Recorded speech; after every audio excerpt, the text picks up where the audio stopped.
শইকীয়া ছাৰো কিন্তু সমান সন্মানৰ। এইটো নাভাবিব ছাৰ যে আপুনি আপোনাৰ হৈ নাই লিখা বা কিবা এটা আমি সমূহীয়াকৈ কৰিছোঁ, কিন্তু আপুনিও মোৰ হৃদয়ত আছে, যথেষ্ট সন্মান কৰোঁ, শ্ৰদ্ধা কৰোঁ। মানে শিক্ষক হ'লে বহুত গুণ আপোনালোকৰ পৰা শিকিছোঁ আৰু জানিছোঁ।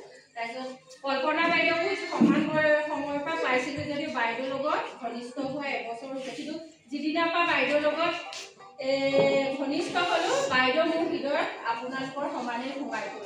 মৰম আচলতে আমিবোৰে মানুহৰ লগত সম্পৰ্কটো কৰিলেহে গম পাওঁ কাৰ কিমান মানে ভাল গুণটো আছে, কাৰ লগত আত্মীয়টো গঢ়িব পাৰি। গতিকে আপোনালোক তিনিওজন মোৰ কাৰণে চিৰ নমস্য। আৰু মই বাইদেউৰ হৈ এগৰাকী ছাৰৰ হৈ দুআষাৰমান লিখিছিলোঁ ৰাতি, অকণমান লিখিব পোৱাৰ কাৰণে মানে মই লিখিছিলোঁ আৰু তাকে পাঠ কৰি দিছোঁ। বিদায় পৰৰ কবিতা। স্মৃতিৰ টুলুঙাটো খুচৰি চালোঁ, অতীতৰ কথাবোৰক হাততে পালোঁ। অচিনাকি ৰূপত এদিন আহিছিলোঁ, কৰ্মসূত্ৰে ছাৰৰ সান্নিধ্য পালোঁ। লাহে লাহে আমি আপোন হ'লোঁ, ছাৰৰ মুখেৰে বহু কথা জানিলোঁ। শূন্যৰ পৰা একক প্ৰচেষ্টাৰে বিনা বেতনেৰে ছাৰে কেনেকৈনো এই বিদ্যালয়খন খোলে।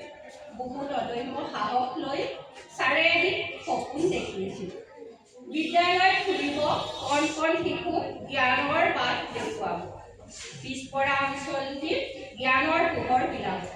অশেষ হাত কঠিঘাত সহি ছাৰ এই যুদ্ধত নামি পৰিল।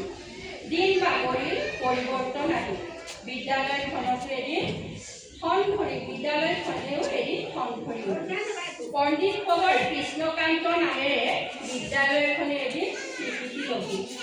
সুবিধা আহিল, শিক্ষক বাঢ়িল, শিক্ষকৰ অহা যোৱাও চলি থাকিল। ছাৰৰ স্মৃতি টোপোলাও আগতকৈ কিছু ওজন বাঢ়িল। ছাৰৰ সান্নিধ্যত মই বহুত শিকিলোঁ, শিক্ষক বুলি ক'লে ছাৰৰ গুণকো মানিলোঁ। দম্ভ অহংকাৰ সংগ্ৰামক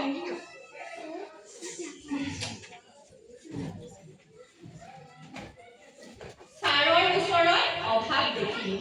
সদা আনক উৎসাহী কৰে, সমালোচনাৰ পৰা তেখেত দূৰত থাকে। দয়া মৰম শ্ৰদ্ধাৰ বাহিৰে ছাৰে যে নাম একো নেজানে। নাৰীক মৰ্যাদা ছাৰে দিব জানে, সদায় নাৰীক তেখেতে জ্ঞান ধৰে। মোৰ কামত তেখেতে অনুপ্ৰাণিত কৰে, প্ৰতিটো কাৰ্যকে তেখেতে ফল দিব জানে।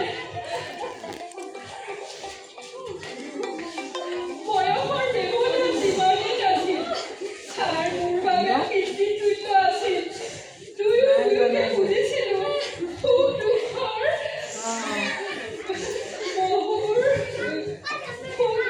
কথাবোৰ দুই পাতিছিলোঁ।